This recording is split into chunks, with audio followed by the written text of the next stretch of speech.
लीजिए कि अगर व्यक्ति कुदरत को समर्पित हो जाता है और अध्यात्म विज्ञान के अनुसार मन वचन काया तथा उससे जुड़ी हुई अवस्था मात्र कुदरती रचना है और वह व्यवस्थित है, ये अगर मान लेता है, जान लेता है, दिमाग में बिठा लेता है, पालन कर लेता है, तो इसके अतिरिक्त फिर कुछ व्यक्ति को करना होता है या नहीं करना होता है। एक ही बात को व्यक्ति एकदम हृदयंगम कर लेता है और उसी पर ही चलता है और सारी अपने जीवन का जितना भी जो क्रिया है, प्रक्रिया है, जो कर रहा है सुबह से शाम, जन्म से मृत्यु तक, वो एक ठोस यही जो है उद्देश्य लेकर के चले, तो क्या व्यक्ति वो सनातन सत्य को प्राप्त करके, आत्मा को प्राप्त करके मुक्ति को जा सकता है? कृपया अध्यात्म विज्ञान की दृष्टि से बताइए। धन्यवाद प्रश्न के लिए। सबसे बड़ी बात यह है, हमको ये कुदरत यही कहती है, जब मैंने तुम्हारा मन वचन काया मैंने बनाया है, डिजाइन मेरी है, संजोग मैं बनाता हूं, ये साधन को जीवित रखने के लिए मन हवा पानी खुराक मैं दे रहा हूं, कर्मों के भुगतान के संजोग मैं दे रहा हूं, सभी क्योंकि मेरा है तभी तो मैं दे रहा हूं ना। मैं दे रहा हूं मतलब मेरे पास है, तभी तो मैं दे रहा हूं आपको। हर संजोग में आपको दे रहा हूं, क्योंकि कर्म आपने बनाए तो मैं भुगतान के सिर्फ संजोग देता हूं। अभी संजोग जब आपको प्राप्त होता है व्यक्ति के रूप में, वस्तु के रूप में, तब आप इसके मालिक बन जाते हो। अब कैसे मालिक हो सकते हो? जब ये मन वचन काया खुद ही आपका नहीं है, तो दूसरे व्यक्ति का मन वचन काया उनका कैसे हो सकता है?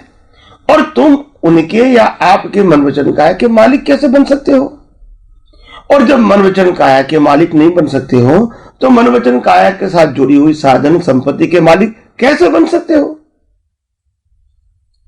दूसरी बात यह है कि मन वचन काया जो है हमारा, वो तो कुदरत चला ही रही है, चला ही रही है, चला ही रही है। और सिंपल बात यह कि जब आपके पास श्वास लेने तक की फ्रीडम नहीं है, आप क्या कर सकोगे? दूसरी बात यह भी है, जरा ध्यान से सुनो, ये हमारा शरीर का जो अंदर तंत्र है, जो हवा पानी खुराक से चलता है,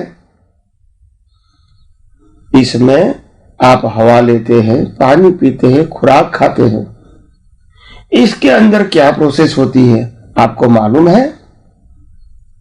पूरे बॉडी को सर से लेके पांव तक सभी को ब्लड पहुंचाना, सभी को शुद्ध बनाना, सभी को से बनाना, खाने को डाइजेस्ट करना, उसमें मल निकालना, ब्लड बनाना, ब्लड भी पतला बनाना, पानी के साथ मिक्स करके और ताकत वाला बनाना, हवा के साथ प्राणवायु से। क्या ये प्रोसेस क्या हम कंट्रोलर है? बताइए मेरे को।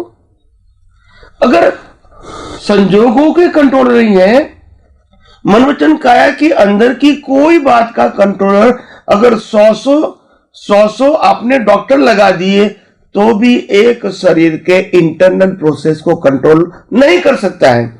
इतना सारा कुदरत करता है, बाहर की बातें तो छोटी है, तो क्या अंदर का इतना कंट्रोल करता है? बाहर के संजोग भी कुदरत बनाते हैं, तो क्या बाहर के संजोग कुदरत कंट्रोल नहीं कर सकते? तो बात समझने की है, मगर क्योंकि हमारा विजन बहुत लिमिटेड होने के नाते ये बात हमको समझ में नहीं आती है। न कभी सोचा है, न कभी सोचने का प्रयास किया है, और न कभी किसी ने बताने का भी प्रयास किया है। तो फिर यही कंफ्यूजन तो कई अवतारों से हमको लगा हुआ है।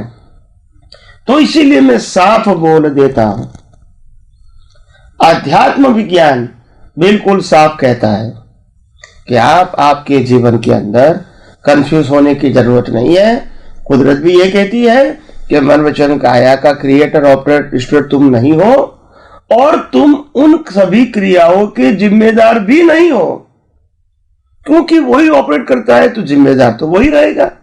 भले आपके कर्मों का फल दे रहे, मगर आज जो शरीर मन वचन काया क्रिया कर रहा है, यह शरीर जिम्मेदार नहीं है। यह शरीर तो कुदरत ने भुगतान के रूप में, साधन के रूप में दिया है। यह शरीर ने कर्म नहीं किए हैं, शरीर तो भाव से आपने अगले अवतार में किए थे, इसको भुगतान के लिए कुदरत ने शरीर दिया है। तो शरीर कोई भी क्रिया के लिए, कोई भी संजोग के लिए, कोई भी भुगतान के लिए जिम्मेदार कैसे हो सकता है? क्या हमारा मकान जिम्मेदार हो सकता है? क्या हमारी कार जिम्मेदार हो सकती है? क्या हमारे घर के इंस्ट्रूमेंट जिम्मेदार हो सकता है? ऐसे ही मन वचन काया भी तो कर्मों के भुगतान का साधन है, तो क्या वो भी जिम्मेदार हो सकता है? नहीं हो सकता है। मगर हम अज्ञानता के वश उनके मालिक बन जाते हैं कि मैं सोचता हूं, मैं बोलता हूं, मैं करता हूं, ये मेरा है, ये तेरा है, ये मैंने किया, ये आपने किया। यही अज्ञानता से तो कर्म बनते हैं, यही अज्ञानता से तो राग द्वेष बनते हैं, और यही राग द्वेष से कर्म बनते हैं, कारण शरीर बनते हैं, और फिर कुदरत हमको ये इफेक्ट बॉडी देता है। ऐसे जन्म मरण के चक्कर, cause and effect and cycle of rebirth चालू ही रहती है। तो इसको समाप्त करने का एक ही साधन है और उसका ऑप्शन नहीं है। आध्यात्म विज्ञान का कोई ऑप्शन नहीं है, क्योंकि आध्यात्म विज्ञान कुदरती कानून के ऊपर आधारित है, और आध्यात्म विज्ञान के अंदर पुरुषार्थ वो दृष्टि का विषय है, मन वचन काया का विषय नहीं है। आपको जो भी पुरुषार्थ करना है वो दृष्टि से कर सकते हैं, चाहे संसार को बढ़ाने का पुरुषार्थ करना है या संसार को समाप्त करने का पुरुषार्थ करना है, चाहे कर्म संसारी बनाना है या कर्म मुक्ति के मार्ग तरफ का बनाना है, दोनों का पुरुषार्थ दृष्टि से होगा, अंतस्करण से होगा, प्रतिष्ठित आत्मा से होगा, मन वचन काया से नहीं होगा। तो इसीलिए मन वचन काया तो कर्मों के भुगतान का साधन था, है और रहेगा, मगर हम भ्रांति से हम इसको साधन नहीं मानते थे। अज्ञानता के वश हम मन वचन काया को ही मालिकी भाव करते थे। हम मन वचन काया से क्रिया होती है, इनका भी मालिकी भाव करते थे, और साधन सत्ता संपत्ति संबंधों का भी मालिकी भाव करते हैं, और इसीलिए हमारे जीवन में अज्ञानता बनी हुई रहती है। तो मेरा कहने का मतलब होता है, कुदरत साफ बोलती है कि मन वचन काया से होती हुई क्रिया के लिए आप जिम्मेदार नहीं हो। आपको तो सिर्फ 100% मन वचन काया और उनकी अवस्थाओं से सिर्फ मुक्त रहना है। यही आध्यात्म विज्ञान का मूल पुरुषार्थ है। अगर आप मन वचन काया से मुक्त रहोगे तो कोई टेंशन नहीं है, कोई बोझ नहीं रहेगा, ये मेरे को करना चाहिए नहीं करना चाहिए सब्जेक्ट नहीं रहेगा, ये मेरे को बोलना चाहिए नहीं बोलना चाहिए सब्जेक्ट नहीं रहेगा, ऐसा विचार करना चाहिए नहीं करना चाहिए सब्जेक्ट नहीं रहेगा, और साधन संपत्ति संबंधों श्रद्धा में ये मेरा है तेरा है वो भी सब्जेक्ट नहीं रहेगा, क्योंकि सब कुछ कुदरती रचना है। तो इसीलिए आध्यात्म विज्ञान ने बिल्कुल साफ बोल दिया है कि ये मन वचन काया वो आपका विषय नहीं है, हम ही उनको देते हैं। और कुदरत ने कहा, और अनुभवी ज्ञानी पुरुष हमको बताते हैं कि ये गलती क्यों हो गई इंसान से, क्योंकि अभी तक धर्मगुरुओं ने शास्त्रों के माध्यम से यही बताया गया कि आपको भुगतान भी मन वचन काया से करना है और कर्म का बंधन भी मन वचन काया से क्रिया से ही करना है। तो सनातन सत्य बताने की कभी उन्होंने कोशिश भी नहीं किया, तभी तो गड़बड़ हो गई। हम सबको इतना तो मालूम है कि ये मेरा मकान है मगर मैं मकान नहीं हूं, इतना तो स्पष्ट मालूम है। ये कार मेरी है मगर मैं कार नहीं हूं, वो तो स्पष्ट मालूम है। ये रुपीस पैसा डायमंड गोल्ड सिल्वर सभी इंस्ट्रूमेंट मेरा है मगर मैं नहीं हूं। ये संबंध मेरा है मगर मैं संबंध नहीं हूं। ये सत्ता मेरी है मगर मैं सत्ता नहीं हूं। आप समझे ना, ये सब कुछ मालूम है, मगर मन वचन काया की बात आती है तो वो भूल जाते हैं मन वचन काया भी मेरा है और मैं ही मन वचन काया हूं। ये गलती हो गई, और यही गलती को मिटाने के लिए मन वचन काया और उनकी अवस्था मात्र को जब कुदरती रचना के रूप में मानोगे, देखोगे, अनुभव करोगे, तभी ही आपके दृष्टि में से सभी प्रकार का अज्ञान नष्ट होगा और यही अज्ञान नष्ट करने की प्रक्रिया को कहते हैं आध्यात्म विज्ञान का पुरुषार्थ। और जब सभी अज्ञान जब नष्ट हो जाएगा, इसका नाम है केवल दर्शन। और जब केवल दर्शन होगा तो अपने आप केवल ज्ञान का ही बीज बनेगा, क्योंकि अज्ञान तो है नहीं, तो और कौन सा भाव करोगे?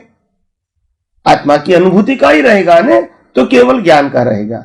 और नेक्स्ट मनुष्य भाव के अंदर आपको स्वयं ही रिजल्ट के रूप में केवल ज्ञान होगा। उसके लिए अभी आपको कोई पुरुषार्थ की आवश्यकता नहीं है। और पुरुषार्थ करने वाला प्रतिष्ठित आत्मा भी लास्ट बर्थ में नहीं रहेगा। और जो आपका मन वचन काया से चलता हुआ जीवन है, उसका क्रिएटर, ऑपरेटर, डिस्ट्रॉयर तीनों कुदरत है, वो करते रहेंगे। एक दिन जीवन का अंत होगा और आत्मा कहाँ जाएगा? मोक्ष में जाएगा, क्योंकि कर्म बंध तो हुआ ही नहीं है। और यही मुक्ति का मार्ग है। और आध्यात्म विज्ञान यही मुक्ति का मार्ग बताना चाहती है। और ये मुक्ति का मार्ग, ये आध्यात्म विज्ञान, ये कुदरत और कुदरती कानून रामकृष्ण महावीर को भी अपने जीवन में पहले समझना पड़ा था, बाद में ही केवल ज्ञान प्राप्त हुआ।